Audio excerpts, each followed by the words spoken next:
Hey, what's going on, everybody? Welcome back to the Break in the Game show. I'm Stephen Gillespie, and joining me is regular friend of the show. He's going to be my co-host today, and that is Jurgen Coney. What's going on, Jurg?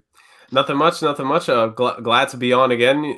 Austin, you we're going to get into this, Stephen, but Austin unable to be on the show tonight for emergency reasons. Austin, obviously, hope everything is well. And I'm going to do the best I can to fill in his shoes.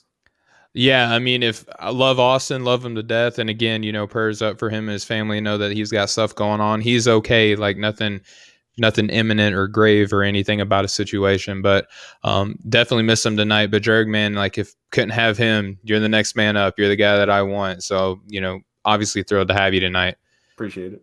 All right, Jurg. Well, tonight we have a very special guest. Best way I can describe him is just an overall basketball historian, and that is Mr. Michael Conceicao. Michael, thank you so much for joining us tonight. How are you doing? I'm doing rather well. Thank you guys for having me. Oh, pleasure is ours, right, Jurg? Oh, absolutely. I can't wait. The second you said basketball historian, Stephen, I got excited. Yeah, I mean, listen, everybody's talking about, what happened with LeBron James down in Atlanta. Everybody's talking about, Jared Dudley's new book and Darko Milicic slamming Rudy Gobert along with everybody else about his contract. I just think it would be cool just to take a step back and talk about basically some of the legends of the game, some viewers and listeners right now on the Nothing But Net channel on Dash Radio may not be super familiar with. So, Michael, you've explained to Austin and myself that you've had some pretty unique experiences with some of the legends in today's game. And when you were giving us this list of players, you kind of left it at an etc. part. And some of those etc. players included Patrick Ewing. So I was more than thrilled to have you on the show to talk about, some of the greats that you've had a playing experience with and, coaching and viewing experience with as well. Right. So just before we get going, why don't you kind of introduce yourself a little bit and let the audience know a little bit more about you. All right. Well, I went to high school, Bishopstown High School in North Dartmouth, Massachusetts. I gravitated toward Framingham State University, where I was captain. Played 4 years.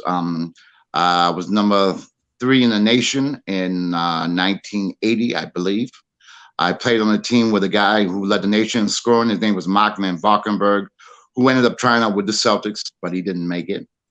I then gravitated to the world of officiating, and I became a high school official, college official, and right now, what I'm doing right now presently is I am doing a lot of stuff in the community with a lot of basketball shootouts, which I've been doing now for approximately over 40 years.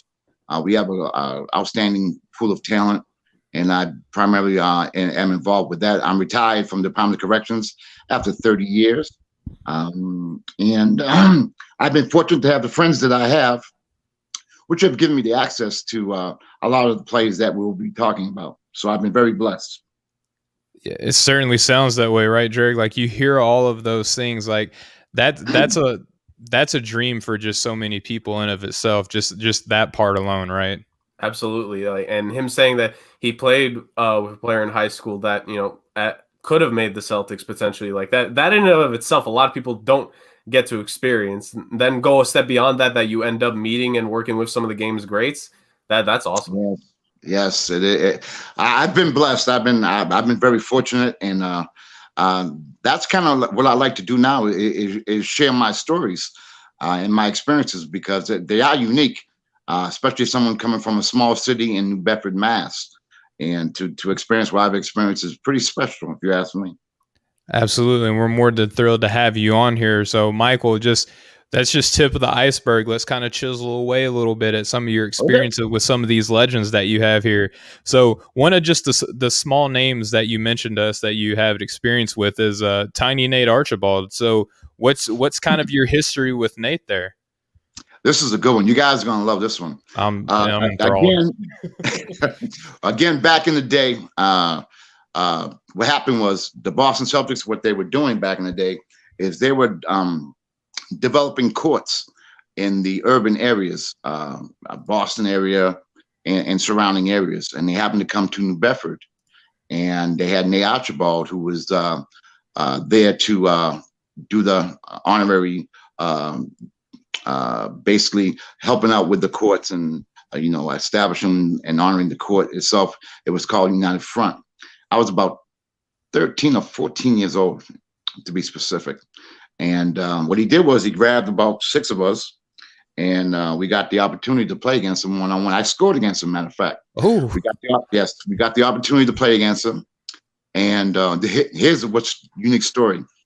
I also am a color commentator, and I used to work with the Virgo Basketball Association. And during halftime, what I would do is I would give trivia questions. And Steve Berger, who is the guy who owns the BBA, at the time, he came up to me and said, "Mike, you know who's coming today?" I said, "Who?" He said, "Nate Archibald." I said, "What?" He said, "Yeah, Nate Archibald will be here." Now, mind you, again, I give trivia questions, so I'm expecting him to come, but I really wasn't sure. So I'm giving out all his statistics: 34 points a game, led the league in assists and scoring the same year, the whole 9 yards. And then I turn my head and I look, and entering the gymnasium is Nate Archibald. And he's coaching a team. Well, he was with a friend of his was coaching a team, Lincoln, out of New York City. And Nate came in the gymnasium, and I walked up to him. I said, Mr. Archibald, I know you don't know who I am, but do you remember coming down to New Bedford and playing at a park called the United Front? And he looked at me, he turned and looked at me, and then he goes, "That was over 40 years ago." So he didn't remember me, but he remembered the situation. Now, what I did, being the person that I am, he also had a guy that was with him who was an ABA great. So I'm giving my trivia questions, and the one I gave, I would like to see if you guys could get this one. Oh, I gave the trivia question was, who is the only player to win a high school, NCAA, ABA, NBA, and Olympic gold medal? Anyway, that's the question I gave. So he's sitting in the stands after we took pictures and everything, and he's sitting in the stands. And the guy, like I said, was an ABA legend. He didn't even know the answer. So that was kind of unique. It was great that he still remembered coming down to New Bedford and giving us us kids a thrill that we would never forget. That was awesome, by the way. Yeah, I mean, wow. I mean, just being able to put up a bucket over a guy like Nate Archibald had to be an incredible feeling, Michael. It sure was. It was phenomenal. And again, I was blessed for that one. That was a great one. That was really special. So you're going to tell us the answer? I want people to come in and chime in and see if they have the answer. I want to see if people might try to get that one. But anyway, yeah, that was the question. That was one of my many questions that I used to give because prior to Google and LinkedIn and all that stuff, I was the trivia king. You know what I mean? So I used to do all that stuff way back in the day. But everybody can look up Google and LinkedIn now. That kind of put me out of there. But yeah, I used to love giving those trivia questions. I got so many, you have no idea. But that's why I used to like to do them quite a bit. Wow. Jerg, what do you think? Do you got an answer for that? I mean, there's only one name that's in my head. I don't think this is the right answer, but this is just the first name that pops in my head when it comes to the ABA. My only question is if he won a championship in the ABA. That's my only issue. Dr. J. that's my first guess. Dr. J never played in an Olympic. He never won NCAA. That was my thing. I wasn't sure. I wasn't sure on that part either. Wow. Okay. I'm gonna try to tumble some more. I'm gonna try to tumble some more names around my head. All right. So that's your Nate Archibald story. Another one of the legends of the game that you have an experience with is Dr. J. Julius Erving. Definitely curious to see what your experience with him was. Okay, this probably, I kind of want to say that for last, but we can do that if you like. You have Patrick Ewing. Would you rather go Patrick Ewing now? Yes, sure. What happened was after my freshman year at Framingham State, I was still of age to play in the All-Star games around the area, and we happened to play. We got to the finals, and we ended up playing against Cambridge Rangers Land, and they had a guy by the name of Patrick Ewing. There was another guy on that team named Billy Ewing, and I'll name names you guys probably won't be familiar with. But anyway, his cousin's name was Billy Ewing. He was about 6'8", left hand. We played against Pat Ewing. He was a sophomore in high school. We had a guy that played on my alma mater high school, Bishop Stang. His name was Pedro de la Cruz. He was about 6'8". And the coach that used to coach Dr. J, his name was Ray Wilson, was there scouting Pedro de la Cruz. And we had a guy on my college team. We both were playing in that game. His name was Tony DePina. Anyway, Pedro de la Cruz got hurt within the first 3 minutes of the game. And Tony DePina ended up going and scoring 34 points against Pat Ewing. And ended up getting a full ride to UMass Amherst along with Pedro de la Cruz. And Pat Ewing used to come down when he was a lot younger here in New Bedford at the recreation department, and he used to play. And he was really raw. Pat Ewing, at that time, he really didn't speak the language really well at that time, coming from Jamaica. But he was really quiet, shy, and it was funny too because the year after, on my birthday, we was at a place called Nine Lansdowne, and this is kind of strange, but anyway, he walked into this place called Nine Lansdowne, and I'll never forget what he had on. He had a red shirt, jeans, and black shoes. I remember going into the bathroom, and he definitely remembered me. And then we carried on a pretty good friendship. I know Pat very well since he was a kid, and he's a good guy. I mean, again, very shy, very quiet, which a lot of people probably don't really know, but I'm going way back. But he was you could tell he was raw. He was real thin. He was 7 foot. He was awkward at that time, and obviously he had an outstanding career. So he was 7 foot. You said 16 years old. Exactly. Oh my goodness. Yeah. Long, thin arms, long, thin legs. Again, he didn't grow into his body at that time, so he's real thin at that time. And the guy that played on that team that I'm talking about, his name is, excuse me, his name is Kyle Hobbs, who ended up playing at UConn and is coaching Rutgers right now. But yeah, Pat Ewing, again, great guy. Absolutely. So, wow. Okay. So you're playing against Patrick Ewing.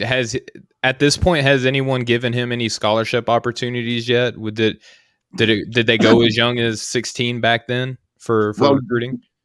Well, of course you could. But what happened was the coach of Cambridge Ridge Atlanta team at that time was a guy by the name of Mike Jarvis. Mike Jarvis ended up coaching at BU, and he had ties with John Thompson, obviously. So John Thompson obviously had an in order to get, and then also the fact that John Thompson really, at that time, he was really about trying to grow the individual, and he knew that Pat had some academic issues, of course, coming from a new place, and him being quiet and shy, and Coach Jarvis felt that John Thompson would be the best person for him, and it worked out pretty well, I would think, huh? Right. I mean, John Thompson's a heck of a coach, and the rest is history on Patrick Ewing's career. We have a lot of the network that we're a part of, Michael. We have a lot of Knick fans. So when I found out that you have a history with Patrick Ewing, I had to ask that question because I know that there's going to be a lot of folks that I work with that love Patrick Ewing. Yeah, definitely. I definitely that's my guy. Awesome. Yeah. And it's cool to see that it's coming full circle now, right, with him coaching.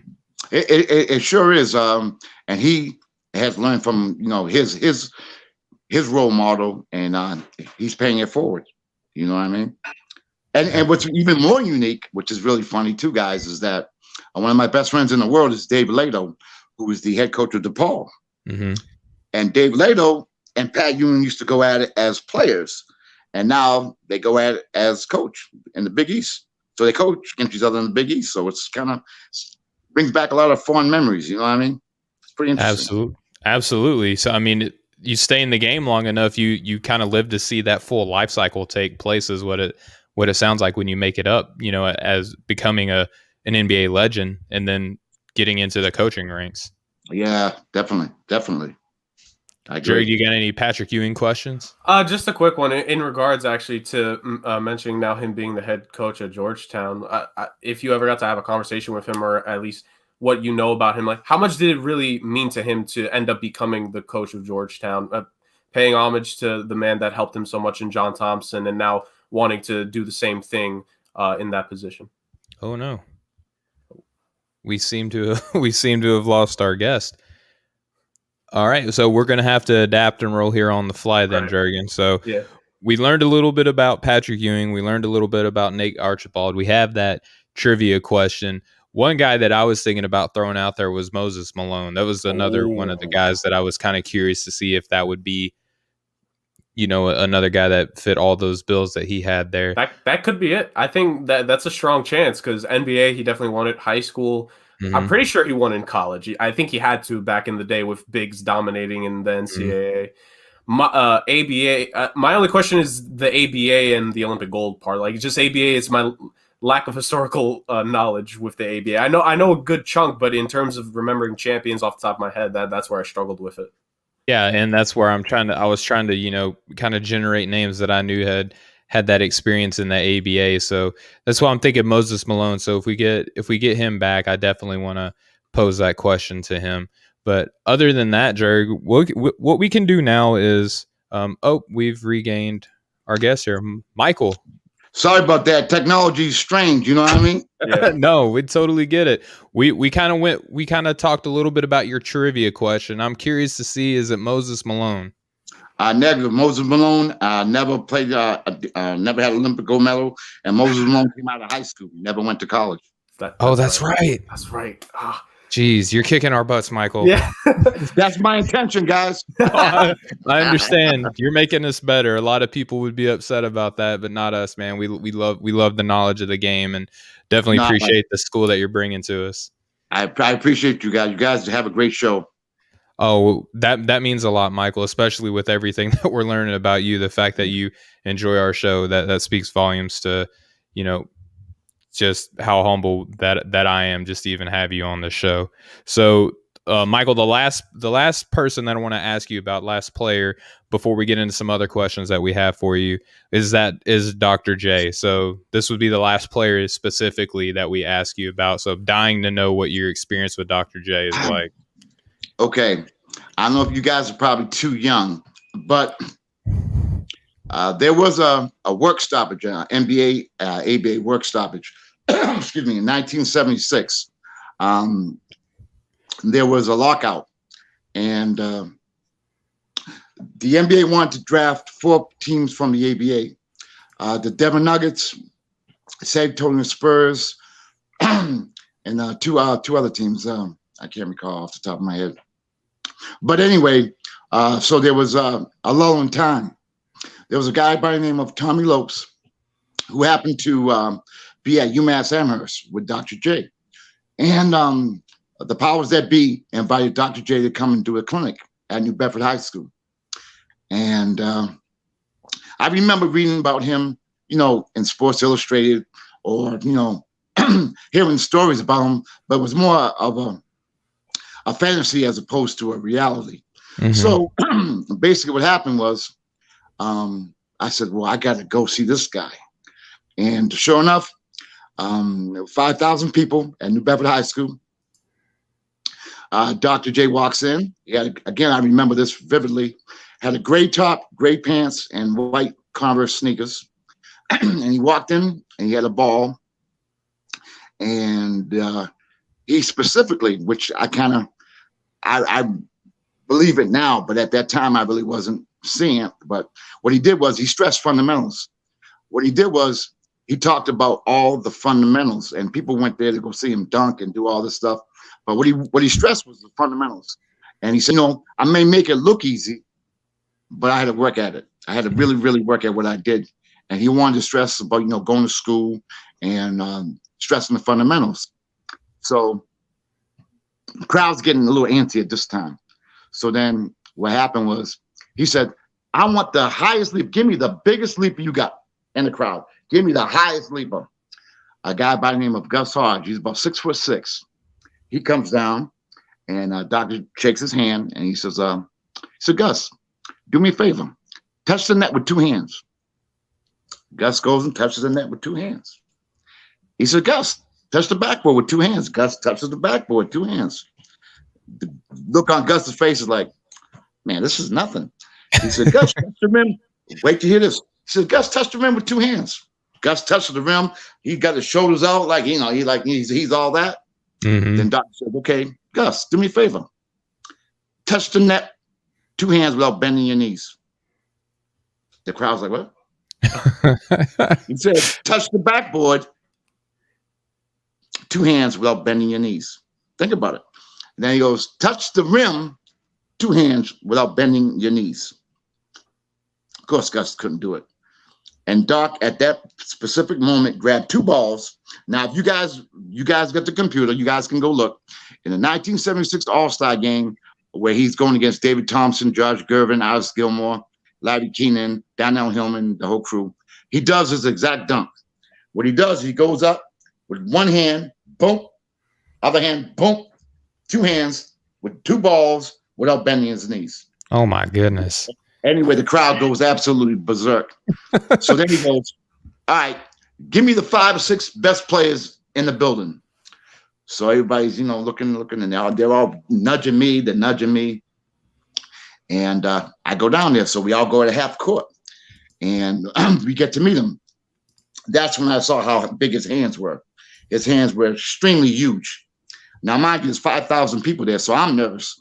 I mean, in my high school career, I think the biggest crowd I might have played in front of was maybe 1,000. So there's 5,000 people there, and this place is packed. And so we're all nervous. Matter of fact, one of the guys who was playing was the guy I was referring to before, Dave Lato, who was the head coach of DePaul. Mm-hmm. Now, anyway, so the first guy goes up, and Dr. J hits 2 jump shots, bang, bang. The second guy goes up, Dr. J hits 2 shots, bang, bang. Now it's my turn. I said, okay. Now I was known as a defensive ball player. So I go up, I'm D'ing him up as high as I possibly can. He takes a jump shot. It hits the back of the rim. I grab the rebound. I go to the left corner. I do one of my spin moves behind the back. I do a left-hand hook, and I missed it. Mm-hmm. He gets the rebound. He goes, because at that time, you had to clear the shot. Games with the 2. You had to clear the shot. He went to the mid-range between the foul line and the top of the key. He takes a jump shot. He misses. The ball hits the back of the rim. Now, mind you, I see the ball coming in my hands. I focus on it. I see it.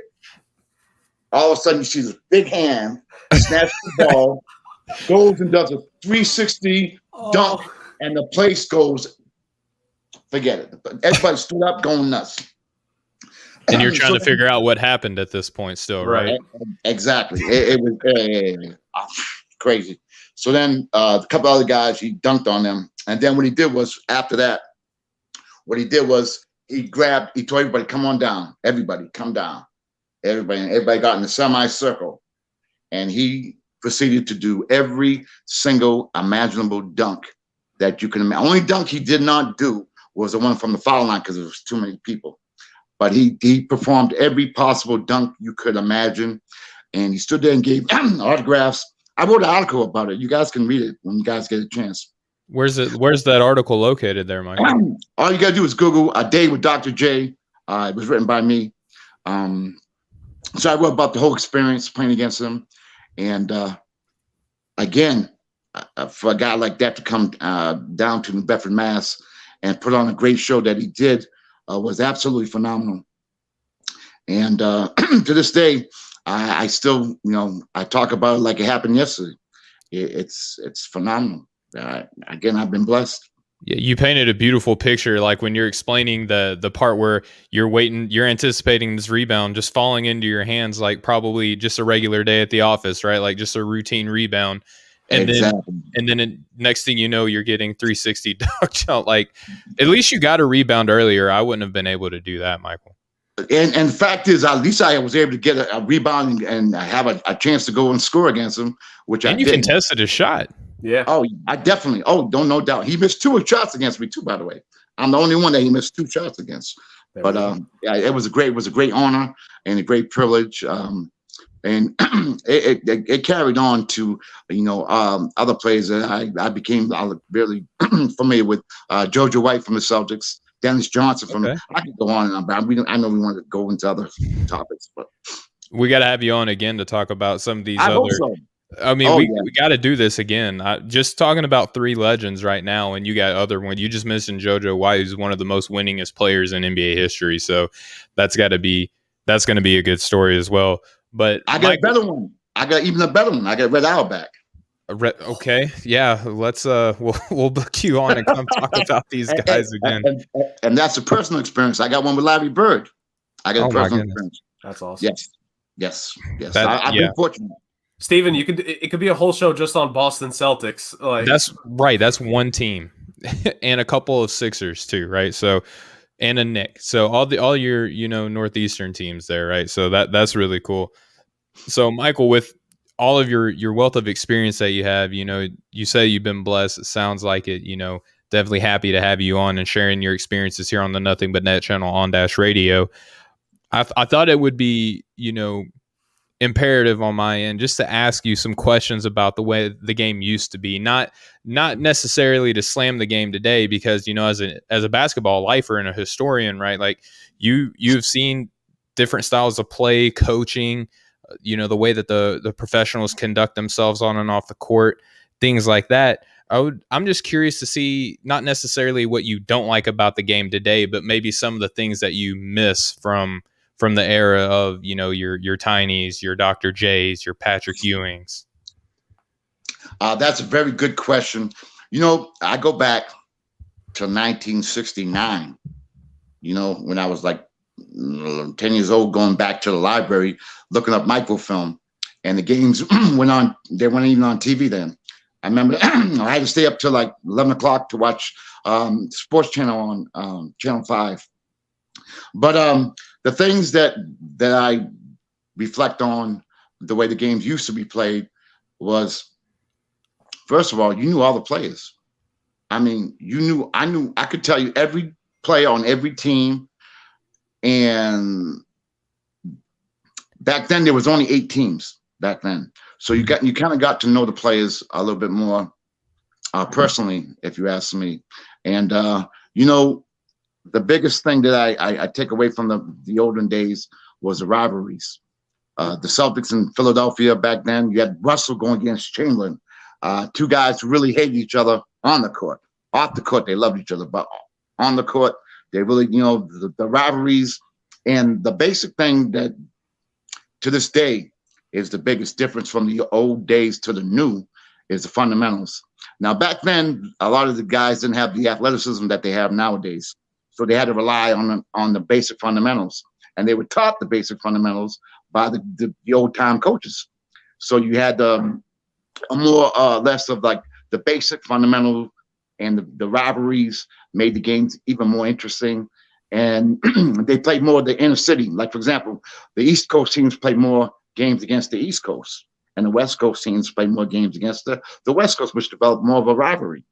Mm-hmm. And I found that to be very interesting back in the day. And again, too, the fact is there were less fouls called. I mean, the game was more rough.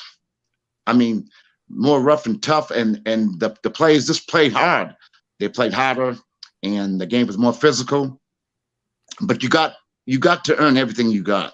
Where the game is today. Nowadays, everything's geared toward the offense. Just like in football, same thing. A lot of things are geared toward the offensive. Scoring a lot of points, and they try to make things easier for the offense. I mean, I'm a referee also, by the way. I'm a referee for about a year, so I know about all the rule changes. But going back to the old ways, it just seemed. And what's good? I'm gonna try to give you guys an analogy. Well, maybe not when you guys were younger, but when most people were younger, you'd go to a movie.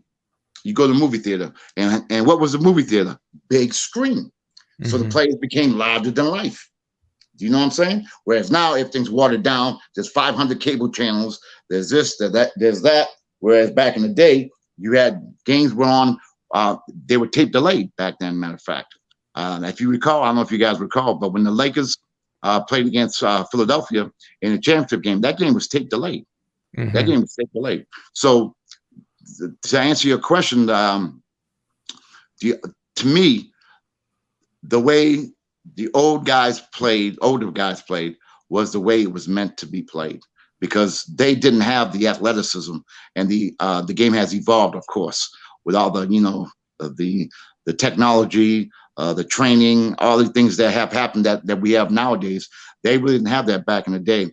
So again, they relied upon the fundamentals. And if you ever watch games of the olden days, they ran plays so almost damn near to perfection. You know what I mean? We had Red Auerbach and all of the great coaches back in the day. They stressed it so much. And again, I can't tell you that Red Auerbach story, but that week that I was with him, you listen to him, and he always stressed the fundamentals. I mean, to me, that's the biggest difference from old days to now. Okay, good stuff. Jerry, you got a question? Yeah, just real quick, when mentioning the coaching part, I'm really interested to get it from you, because there are a lot of, relatively good, solid coaches now in the league nowadays, IQ guys, good play callers that in due time, a lot of them will cement their legacies as really great basketball coaches. But kind of going back to previous years, you mentioned a guy, Red Auerbach, other guys like Pat Riley, a guy who made his career beforehand. Of course, he still coaches today, Greg Popovich. What kind of, is it attitude or something else? What sets apart previous coaches in terms of making themselves, larger than life? Because like you said, not just were the players larger than life, a good amount of the coaches were. Like, what is this aura that older coaches had that it's harder to find in a few of the newer coaches now? To me, that's very easy. Respect. It's without question respect. A lot of the young coaches today really don't have as good as a resume as the older coaches have.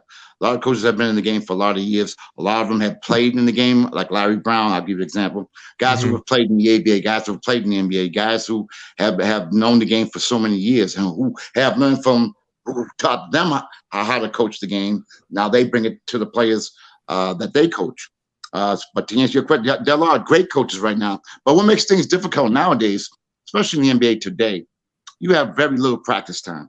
You have, with the COVID, you have very little practice time. So really, coaches can't really know what happens. Coaches coach. They don't teach. Back in the day, they taught.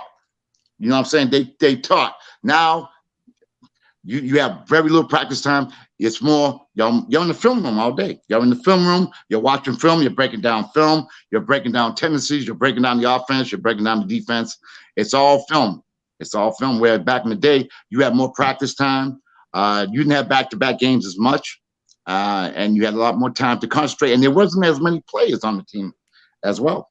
So a lot of players got to experience a lot more practice, and they got to learn their craft a little bit better. And again, another thing too about the old days, which I forgot to bring up, which is the most important thing, is continuity and the fluidity of the game. You had the same players on the same team for years. Right. So you got to know, look at, I don't want to bring back the Celtics again, but you had Russell, you had Tommy Heinsohn, you had Havlicek, you had Sam Jones, you had Casey Jones, guys who played all them years. The Knicks, you can go back to the Knicks. A lot of teams had players who played 4, 5, 6 years on the same team. You don't find that nowadays, very rarely. And then you develop that continuity, and you also develop chemistry, team chemistry. With these guys moving left and right, there's a lack of team chemistry. That's why you see teams not clicking as well today as they did back in the day. Yeah, and I was going to make it a point to ask you, I have it here in my notes, I was going to ask you about the player movement. Obviously, it's more rampant now than what we see, and there's different philosophies and lines of thinking, whether it's good for the game, whether it's bad, but definitely, as you're saying, back with the Celtics with Casey and all those guys, you had that more elongated continuity. Now their careers probably didn't last as long as what we're seeing some of the guys do today, but that goes back to what you were saying earlier, Michael. There wasn't as much science and nutrition and stuff like that being practiced back then as there is now. And the game, it was a little bit more rough and tumble then too. So, sustaining injuries and stuff like that probably played a large part in that as well. Michael, so I'm curious to ask you this because, I'm 30, Jurgen, you're younger than me. So wow. what we see in the NBA now, and rightfully so, a lot of the players now are kind of using their voices for things outside the basketball court. And it gets talked about a lot, and rightfully so. A lot of these guys are doing great work. But what I don't hear a lot of is kind of what players used to do. And it almost feels like there is a little bit of animosity or disdain for what's perceived to be, and it may just be born out of ignorance, right? the lack of players doing it then. It's not really spoken about a lot from that older generation. So, Michael, for someone who studied the game as long as you have, I would be curious to kind of hear some of your take and insight as to how like the social injustice movement and things like that were handled in years past compared to the NBA now. Oh man, now this is right up my alley, guys. You're gonna love this. Right now, you know what I like to do, because I am a historian. I do not want people to forget the things that they went through in the past. Mm-hmm. I'm gonna bring back a couple of things. I'm gonna bring it to you in this way. Okay. Do you realize that there were more things done off the court than there were done on the court to improve the game? You guys have any idea what I'm talking about? No, sir. Please indulge us. Okay, I'm gonna try to give you guys a little something to think about. Okay, I'm gonna give you 4 things that changed the game from back in the day to now. The very first one was Will Chamberlain, and I'll tell you why. You ever see that little designated circle underneath the basket? Yes, sir. Okay, that's the reason. There's a reason behind that. That was because Will Chamberlain dominated the game so much that they tried to do something to inhibit him from scoring as many points as he did. That was number 1. Number 2 was Lou Alcindor, because Lou Alcindor dominated the game in such a way that they took away the dunk. The dunk was outlawed in the NCAA for a lot of years because of Lou Alcindor. Those are 2 things that were done on the court. Now check this out. There were 2 things done off the court that made a major difference. And I'm gonna give you a guy's name. You guys can look him up. Oscar Robinson. Yes, sir. Oscar Robinson is known for the man with scoring, rebounding, assists. He was famous for that. He was a phenomenal scorer. But things that he did were more important off the court. For example, what they did was back in the day, and I'm gonna keep it 100% with you guys. The players were treated like slaves. All players, everybody, they were all treated like slaves. And Oscar Robinson is the one that went to the court system, through the courts, to make it so the players can, because what the owners did back in them days is they wanted to have total control of the players. So they couldn't go anywhere else. They couldn't make any more money, or they couldn't, even if they got off, they couldn't go anywhere. So Oscar Robinson took it upon himself to bring it to court. And what happened was they ended up coming with what they now call the free agency rule, which established players that can go. They can not only have to be stationary on one team, they can go elsewhere to improve their financial plot in life. Mm-hmm. That was number 1. Number 2, which might be the biggest one, which plays a part right now, was Spencer Haywood. Spencer Haywood, if you guys can look him up, another phenomenal player. He's got a book out right now. But Spencer Haywood, what he did, he grew up down south, and he was born in the cotton fields. And they took him. He was a great basketball player. They ended up recruiting him and signing him to the University of Detroit. But at the University of Detroit, what they did was they made him take courses like badminton. I mean, something that's so easy to pass. So he didn't get a true education. So what he did, he said, look, I could either stay in college and not get a very important degree, or I can try to make myself money in at that time, professional basketball. Mm-hmm. So again, what happened was they took it to court. And what developed from that thing was what they now call the hardship rule. And the hardship rule is basically saying that if you can prove that you have a hardship in college, you can go to the professional ranks without graduating from college. Now, this is back in 1968. So you could go and make a living playing a sport that you love. And then, again, that transpired off the court. So those 4 things changed the outlook of the game. And that played a major part in the historical aspect of it. So in my eyes, what I like to do is I like to talk about the history of the game. I like to talk about, Red Auerbach again, but I don't. But he played a real major role in the NBA. But I guess I'll say that for another show. But Red Auerbach was a real important part, because you got to remember, guys, back in the 60s and early 70s, there was race riots, there was racial tension. You had just come off the Muhammad Ali situation. You had was a whole racial unrest. And think about it. Red Auerbach named a black guy, Bill Russell, as captain of the Celtics. Not only did he name him captain, he named him a coach. Think about it. 1968-69, during that era of racial unrest and craziness, this guy went against everything that people told him, and he named Bill Russell head coach. Who would have thought of doing something like that back in the day? You know what I mean? And then another thing about Bill Russell was he had just won a championship, left the Boston Garden, and came home to find his house on fire across on his front lawn, and his house on fire with his daughter in it. So those are things that I try to keep the memory alive. I got so many other stories I could tell, but those are things that keep me going as far as, bringing up the history of the game and to let the new guys to never forget. And that's why it's so important that, do you believe there was a guy in the NBA and the ABA, played 15 years, and he died not too long ago, and he ended up absolutely broke. The ABA, NBA never did anything for this guy, and like so many other players that set the tone for the NBA players to have what they have right now.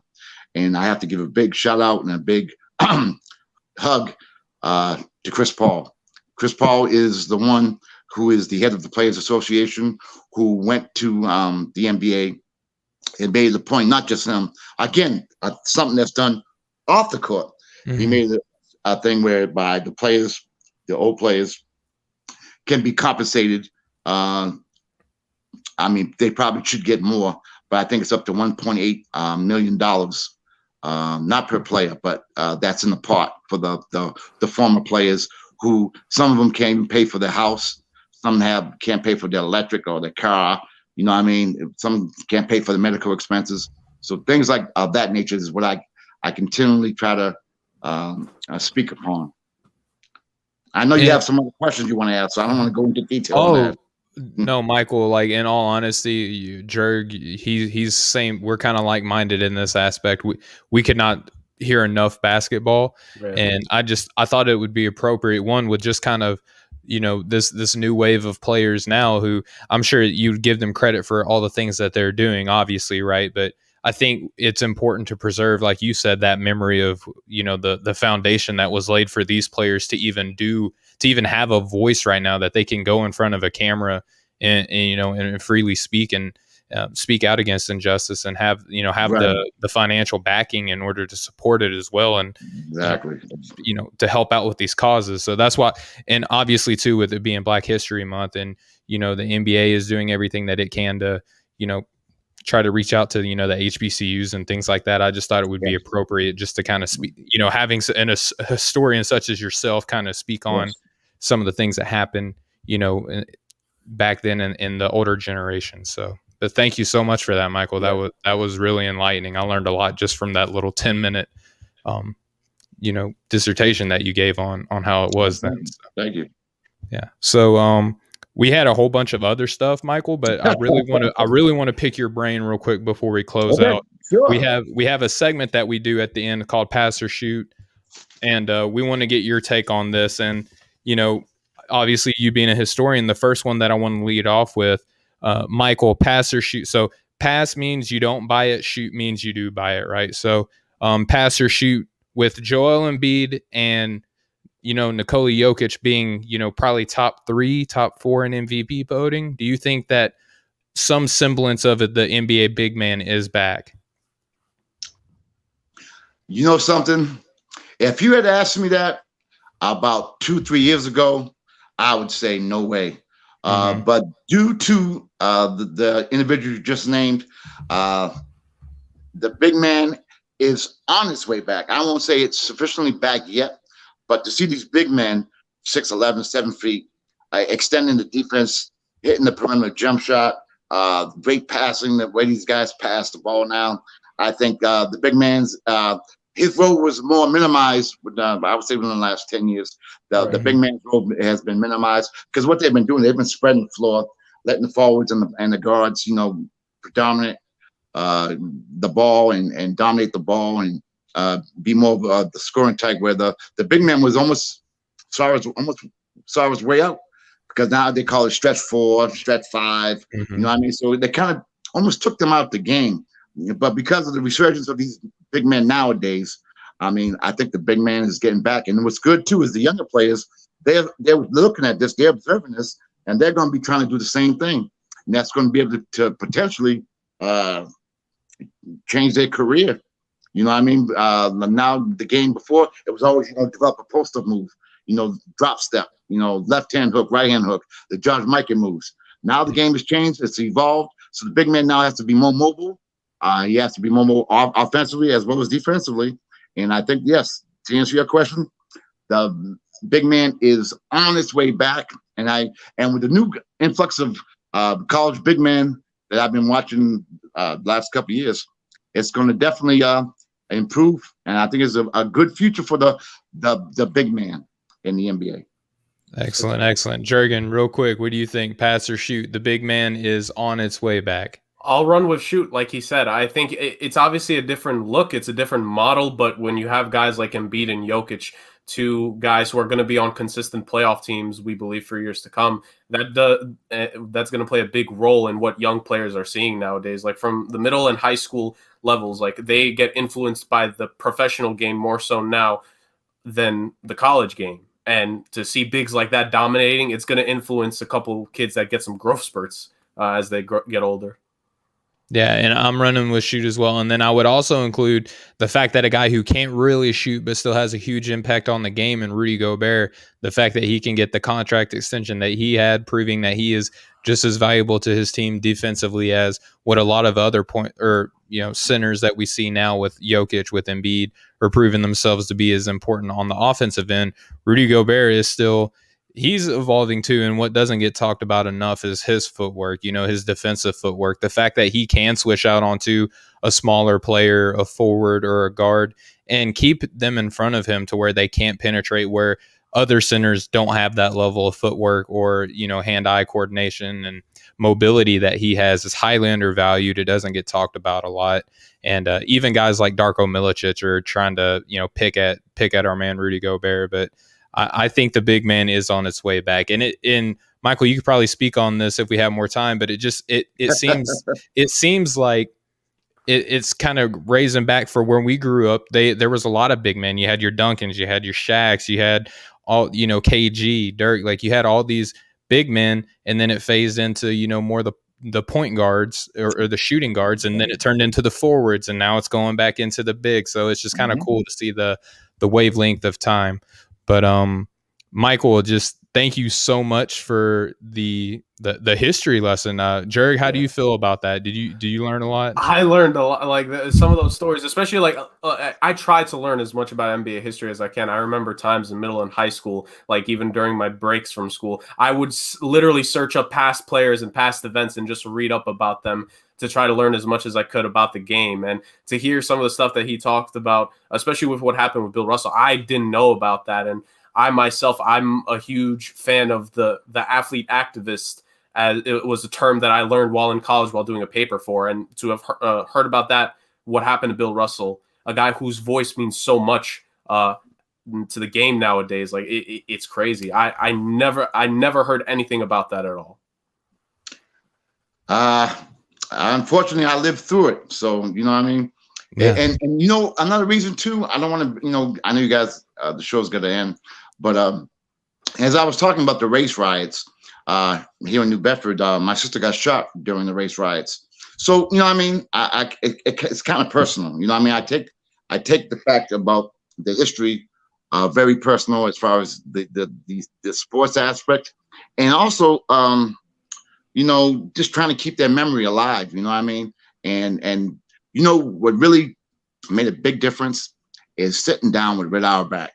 I mean, how many people? I mean, I picked his brain for the whole week. I got invited to the Celtics camp my sophomore year in college. I got invited to participate in the Celtics rookie camp. That year was Dudley Bradley from University of North Carolina. That was the year before Len Bias went to the camp, by the way. And so I got to spend the whole week with Red Auerbach, and I mean, I just loved the old stories. I picked his brain, and I love the guy for what he did and what he accomplished. And you know, I noticed there's not too many people talk about the history of the game. They talk about the guys making $50 million a year and all that, but I look back at what transpired back in the day to make it easy for these players nowadays to recoup and benefit from all the things that the older guys have done. You know what I mean? So that's my job, and that's why I continue to do, and that's what I'm gonna do for as long as I can do it. You know, it's important to me. I think it should be important to a lot of people, because these people are forgotten, and the NBA would not be where it is today if it wasn't for people like who suffered and sacrificed for the future players. And that's what they said back in the day. They didn't do it just for themselves. Oscar Robertson didn't do what he did for himself. He did for future players. So Absolutely. Those are things that I'm very interested in. So, and I'm thankful that you guys give me the opportunity to express my opinion. Absolutely, Michael. And just I'll speak for Jerg and Austin as well. He was really sorry that he couldn't come tonight. I know he was really looking forward to this conversation. But you know, we just appreciate your transparency, how genuine of a spirit you are here on our show, and you know, just the enthusiasm that you tell these stories with. You literally paint a picture in our minds. You know, I'm sure the audience that's listening right now that can't, you know, see your facial expressions, or you know how you were, you know, positioning yourself to collect a rebound that happened, you know, several years back. You know, I'm sure everyone who's listening right now could easily have that picture, you know, painted in their mind. And you have a beautiful way of telling a story. I can't wait to go back and read your A Day with Dr. J article that you said. And I would encourage anybody listening or watching right now, please go do that. But Michael, on behalf of Jerg, on behalf of Austin, for breaking the game for the Nothing But Net channel here on Dash Radio, I just want to thank you so much, sir, for your time. You're a true gem. As the kids today would say, you're a real one. Just want to thank you so much. Just want to thank you so much for your time today. And if you just would real quick, just let the people know where they could find you. They can find me on my email. They can find me. I'm on the ASAP network. Okay. In fact, I'm on tomorrow night. And again, they give me 20 minutes, and all I do is talk about the history of the NBA game. That's awesome. They give me about 20 minutes. At the end of every show, they give me about 20 minutes, 25 minutes to talk about the history of the NBA. So that keeps me going on. That keeps me really interested too.